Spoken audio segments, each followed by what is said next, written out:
Assalamu Walaikum. Hello friends, how are you? Welcome back to my another video.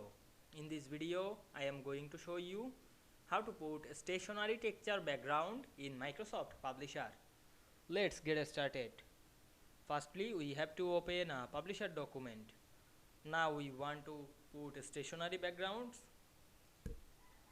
As a background, go to the page design menu, then select the background option, and we can see here some backgrounds. Now we go to the more backgrounds, then we can see here open a window, then we select the pattern fill or texture fill. Now I select the texture fill, then select this texture, and we can see here, then we select it and click OK. Now we can see we put it a stationery texture background this publisher document very easily. I hope you enjoyed the video. Please like, comment, share and subscribe my channel. Thanks for watching.